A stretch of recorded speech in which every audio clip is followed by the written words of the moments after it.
Hello friends, welcome to my channel. Friends, ಇವತ್ತು ಬೆಳಗ್ಗೆ ಬೇಗನೆ ಎದ್ದು ಸ್ನಾನ ಎಲ್ಲ ಮುಗಿಸಿ ದೇವ್ರ ಪೂಜೆ ಮಾಡಿದೆ ನಾನು. ಸೊ ಹೊರಗಡೆ ಹೋಗಿ ತುಳಸಿ ಪೂಜೆ ಮಾಡಿ ಆಮೇಲೆ ಬಂದು ಜಿಯನ್ಗೆ ಬಾಕ್ಸ್ ಎಲ್ಲ ರೆಡಿ ಮಾಡೋಣ, ಬ್ರೇಕ್ಫಾಸ್ಟ್ ಎಲ್ಲ ಆಮೇಲೆ ರೆಡಿ ಮಾಡೋಣ ಅಂದ್ಬಿಟ್ಟು ಇವತ್ತು ಬೇಗನೆ ಎಲ್ಲ ಸ್ಟಾರ್ಟ್ ಮಾಡಿದೆ.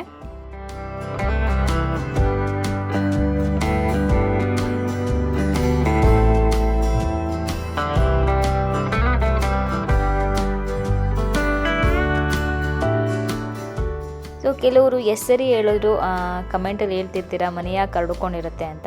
ಜಿಯನಿಂದ ನೋಡಿ, ದಿನದಲ್ಲಿ ಇಲ್ಲ ಅಂದರೂ ಒಂದು 10ರಿಂದ 15 ಸರಿ ಆ ಒಂದು ಆಟ ಸಾಮಾನು ಎತ್ತಿರ್ತಾನೆ ಇರ್ತೀನಿ. ಬಟ್ ಮತ್ತೆ ತಂದು ಹಾಕ್ತಾನೆ ಇರ್ತಾನೆ. ಆದರೂ ನೈಟ್ ಮಲ್ಗೊಳಕ್ಕೆ ಮುಂಚೆನೂ ಕೂಡ ಬಿಡೋದಿಲ್ಲ. ಅವಾಗಲೂ ಆಟ ಆಡಿ ನೋಡಿ ಈ ಥರದೆಲ್ಲ ಹಾಕಿರ್ತಾನೆ. ನಾನು ಬೆಳಗ್ಗೆ ಬಂದು ಎಲ್ಲ ಎತ್ತಿಡ್ತೀನಿ.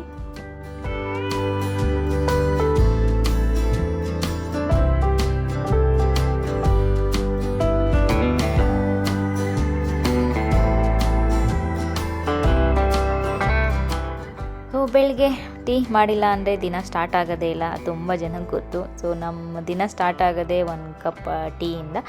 ಸೊ ಅದಕ್ಕೆ ಟೀ ಮಾಡೋಕ್ಕೆ ರೆಡಿ ಮಾಡಿದೆ.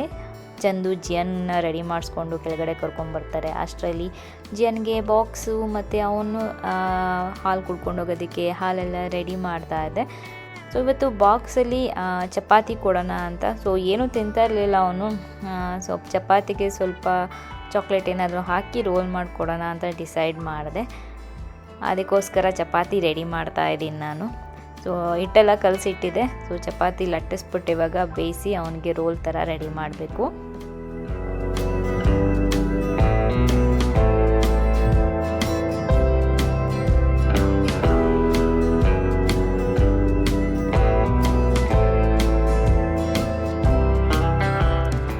ಚಪಾತಿ ಹಿಟ್ಟು ನಮಗೂ ಮಧ್ಯಾಹ್ನಕ್ಕೂ ಸೇರಿಸಿ ಕಲಸಿಟ್ಬಿಟ್ಟೆ. ಒಂದು ಕೈಲಿ ಚಪಾತಿ ಮಾಡ್ತಿದ್ದೆ, ಒಂದು ಸೈಡು, ಇನ್ನೊಂದು ಸೈಡು ನಮ್ಮದು ಟೀ ಎಲ್ಲ ರೆಡಿ ಮಾಡ್ತಿದ್ದೆ. ಯಾಕೆಂದರೆ ಸೊ ಎರಡೂ ಮಾಡ್ಕೊಂಡು ಹೋದರೆ ಬೇಗ ಕೆಲಸ ಆಗುತ್ತೆ, ಇಲ್ಲ ಒಂದೊಂದೇ ಮಾಡ್ಕೊಂಡು ಹೋದರೆ ನಿಧಾನ ಆಗುತ್ತೆ. ಅದಕ್ಕೆ ಆದಷ್ಟು ನಾನು ಮಲ್ಟಿ ಟಾಸ್ಕಿಂಗ್ ಅಂತ ಏನು ಹೇಳ್ತೀವಿ ಅದನ್ನು ಮಾಡೋಕ್ಕೆ ಇಷ್ಟಪಡ್ತೀನಿ. ಸೊ ಬೆಳಗ್ಗೆ ಎದ್ದಾಗ ಎನರ್ಜಿನೂ ಕೂಡ ಚೆನ್ನಾಗಿರುತ್ತೆ. ಸೊ ಕೆಲಸ ಮಾಡೋಕ್ಕೂ ಜಾಸ್ತಿ ಮೂಡ್ ಇರುತ್ತೆ, ಮಾಡಿಬಿಡ್ತೀವಿ. ಸೊ ದಿನ ಹೋಗ್ತಾ ಇದ್ದಂಗೆ, ಲೇಟ್ ಆಗ್ತಾ ಇದ್ದಂಗೆ ಸ್ವಲ್ಪ ಕೆಲಸ ಮಾಡೋಕ್ಕೆಲ್ಲ ಮೂಡ್ ಕಮ್ಮಿ ಆಗುತ್ತೆ ಅಂತ ಹೇಳ್ಬೋದು. ಬಟ್ ಬೆಳಗ್ಗೆ ತುಂಬ ಚೆನ್ನಾಗಿರುತ್ತೆ, ಎನರ್ಜೆಟಿಕ್ ಆಗಿರ್ತೀವಿ. ಸೊ ಆದಷ್ಟು ಎಲ್ಲ ಕೆಲಸನೂ ಆರಾಮಾಗಿ ಹೋಗುತ್ತೆ.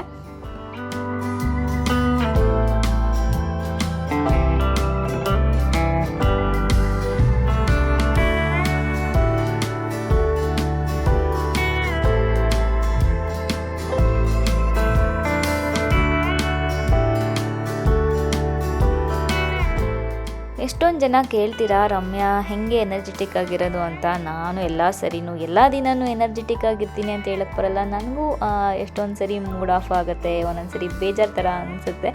ಸೊ ಅದೆಲ್ಲ ವ್ಲಾಗ್ ಮಾಡೋಕ್ಕೆ ಹೋಗಿರಲ್ಲ. ಬಟ್ ಆದಷ್ಟು ದಿನ ಎನರ್ಜೆಟಿಕ್ ಆಗಿರೋಕ್ಕೆ ಟ್ರೈ ಮಾಡ್ತೀನಿ. ಸೊ ಮಧ್ಯಾಹ್ನ ಲಂಚ್ಗೂ ಕೂಡ ರೆಡಿ ಮಾಡೋಣ. ಬೆಳಗ್ಗೆನೇ ಕಾಳುಗಳೆಲ್ಲ ತೊಳೆದ್ಬಿಟ್ಟು ಅದು ನೆನೆ ಹಾಕಿಟ್ರೆ ಮಧ್ಯಾಹ್ನ ಮಾಡೋಕ್ಕೆ ಚೆನ್ನಾಗಿರುತ್ತೆ. ಅದರಲ್ಲೂ ಕಡಲೆಕಾಳ್ದು ಕರಿ ಸಾಂಬಾರು ಏನು ಹೇಳ್ತೀವಿ ನಾವು, ಅದು ಮಾಡಬೇಕು ಅಂದರೆ ಕಾಳುಗಳನ್ನ ಚೆನ್ನಾಗಿ ನೆನೆ ಹಾಕಿ ಅದು ಬೇಯಿಸ್ಕೊಂಡ್ರೆ ಚೆನ್ನಾಗಾಗುತ್ತೆ. ಜಿಯನ್ಗೆ ವಾರದಲ್ಲಿ 1 ಸರಿನಾದರೂ ಪೂರಿ ಬೇಕು. ಸೊ ಅದಕ್ಕೆ ಬೆಳಗ್ಗೆ ಹೇಗೂ ಚಪಾತಿ ಹಿಟ್ಟು ರೆಡಿ ಮಾಡಿದ್ದೆ, ಅದರಲ್ಲೇ ಪೂರಿ ಮಾಡೋಣ ಅಂತ ಡಿಸೈಡ್ ಮಾಡಿದೆ.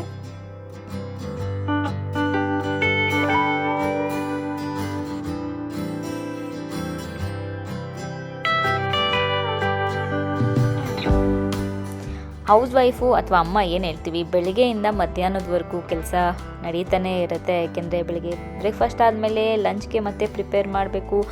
ಸೊ ಜಿಯನ್ ಬರೋಷ್ಟರಲ್ಲಿ ರೆಡಿ ಮಾಡಬೇಕಲ್ವ. ಅದಕ್ಕೆ ತರಕಾರಿ ಎಲ್ಲ ತೊಗೊಂಡು ಕಟ್ ಮಾಡಿ ಅವ್ನು ಬರೋಷ್ಟರಲ್ಲಿ ಕರಿ ಎಲ್ಲ ರೆಡಿ ಮಾಡಿದ್ರೆ ಬಂದ ತಕ್ಷಣ ಅವನಿಗೆ ಮತ್ತೆ ಊಟ ತಿನ್ಸೋಕ್ಕೆ ಸರಿ ಹೋಗ್ಬಿಡತ್ತೆ. ಅದಕ್ಕೆ ಅವತ್ತು ವೆಜಿಟೇಬಲ್ಸ್ ಎಲ್ಲ ಹಾಕಿ ನಾನು ಕಡಲೆಕಾಳು ಸಾಂಬಾರು ಮಾಡೋಣ ಅಂದ್ಕೊಂಡೆ. ಸೊ ಅದಕ್ಕೋಸ್ಕರ ವೆಜಿಟೇಬಲ್ಸ್ ಎಲ್ಲ ಕಟ್ ಮಾಡಿ ಇಟ್ಕೊತಾ ಇದ್ದೆ.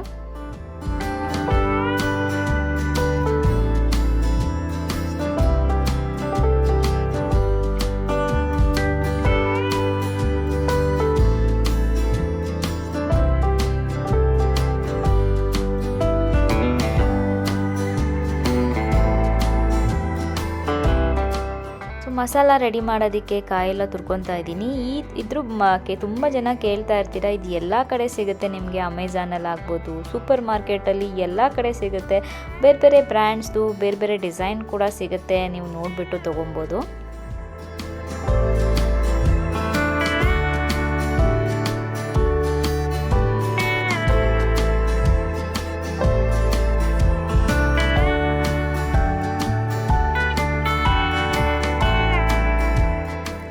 ಮಸಾಲ ಎಲ್ಲ ರೆಡಿ ಆದಮೇಲೆ ಕುಕ್ಕರಲ್ಲಿ ಎಲ್ಲನ ಹಾಕಿ ವಿಸಲ್ ಕೂಗಿಸ್ಬಿಟ್ರೆ ಸಾಫ್ಟಾಗೂ ಆಗುತ್ತೆ, ಚೆನ್ನಾಗೂ ಇರುತ್ತೆ. ಅದಕ್ಕೆ ನಾನು ಆದಷ್ಟು ತರಕಾರಿ ಎಲ್ಲ ಬೇಯಿಸೋದಕ್ಕೆಲ್ಲ ಕುಕ್ಕರೇ ಯೂಸ್ ಮಾಡ್ತೀನಿ ಮತ್ತು ಬೇಗನೂ ಆಗುತ್ತೆ.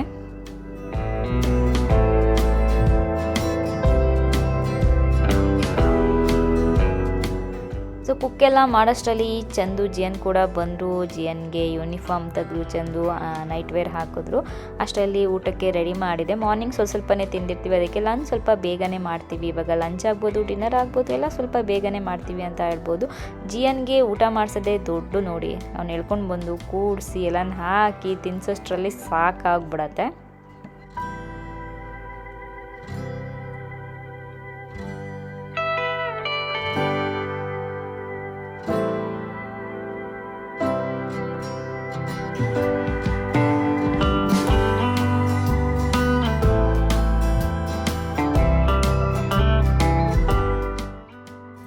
ಸೊ ಬೆಳಗ್ಗೆಯಿಂದ ಬ್ಲಾಗ್ ನೋಡ್ತಾ ಇದ್ರಿ. ಇವಾಗ ನಾನು ಸ್ವಲ್ಪ ಥ್ರೆಡಿಂಗ್ ಮಾಡಿಸ್ಕೊಂಡು ಹೋಗೋಣ ಅಂತ ಸಲೂನಿಗೆ ಬಂದಿದ್ದೆ. ಬರ್ಬೇಕಾದ್ರೆ ಮಾಡೋದು ಮರ್ಕೊಂಡ್ಬಿಟ್ಟೆ ಬ್ಲಾಗು. ನಾನು ವಾಪಸ್ ಹೋಗ್ತಾ ಇದ್ದೀನಿ. ಸೊ ಇವಾಗ ಮತ್ತೆ ಬ್ಲಾಗ್ ಮಾಡೋಣ ಅಂದ್ಬಿಟ್ಟು ತೆಗ್ದೆ. ಸೊ ಕ್ಯಾಬ್ ಬುಕ್ ಮಾಡಿದ್ದೀನಿ, ವೆಯ್ಟ್ ಮಾಡ್ತಾ ಇದ್ದೀನಿ. ಚಂದು ಜಿಯನ್ ಮನೇಲಿದ್ದಾರೆ. ಜಿಯನ್ನ ಮಲಗಿಸ್ಬಿಟ್ಟು ಆಮೇಲೆ ಬಂದಿದೆ. ಸೊ ಇಲ್ಲೇ ಇಂದಿರಾನಗರ್ ಲ್ಯಾಕ್ಮಿ ಹತ್ರ ಬಂದಿದೆ ಥ್ರೆಡಿಂಗ್ ಮಾಡಿಸ್ಕೊಂಡು. ಹಾಗೆ ಸ್ವಲ್ಪ ವ್ಯಾಕ್ಸಿಂಗ್ ತುಂಬ ತಿಂಗಳುಗಳಾಗ್ಬಿಟ್ಟಿತ್ತು, ವ್ಯಾಕ್ಸಿಂಗ್ ಮಾಡಿಸ್ಕೊಂಡು ಹೋಗೋಣ ಅಂತ ಬಂದಿದೆ. ಇಲ್ಲಾಂದರೆ ಮನೇಲಿ ಹಾಗೆ ನಾನೇ ಮಾಡ್ಕೊಂಡ್ಬಿಡ್ತಾ ಇದ್ದೆ. ಸೊ ಇವಾಗ ಸ್ವಲ್ಪ ಫ್ರೀ ಇದೆ, ಅದಕ್ಕೆ ಮಾಡಿಸ್ಕೊಂಡು ಹೋಗೋಣ ಅಂದ್ಕೊಂಡು ಬಂದೆ.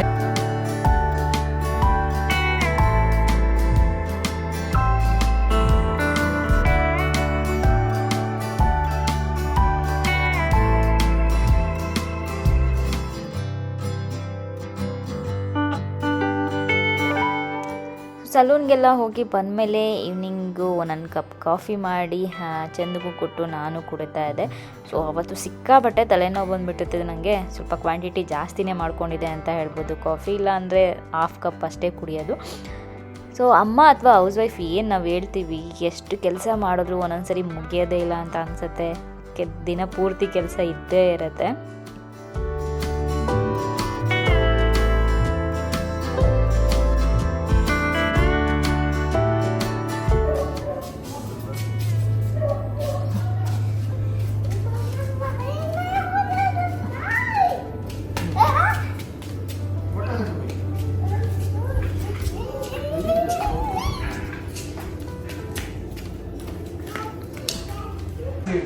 Okay,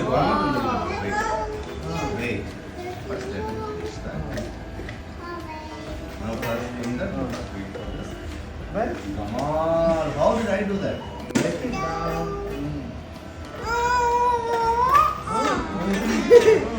Directly I do move. Now you play. So ಜಿಯನ್ಗೆ ದಿನಕ್ಕೊಂದ್ಸರಿ ಆರ್ವಿಕ್ ಜೊತೆ ಆಟ ಆಡಿಲ್ಲ ಅಂದರೆ ಸಮಾಧಾನನೇ ಆಗಲ್ಲ ಅಂತ ಹೇಳ್ಬೋದು.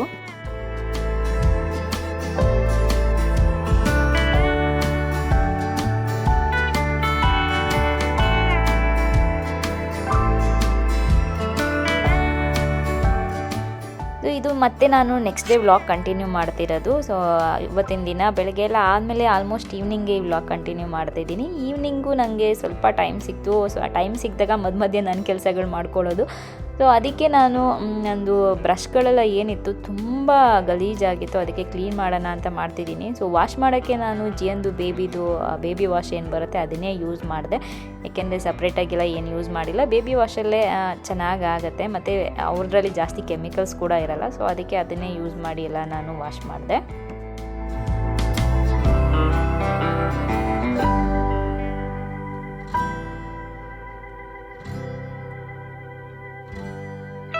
Hello friends, welcome back. So ನಾನು ಬ್ಲಾಗ್ ಮಾಡ್ತಾ ಇದ್ದೆ.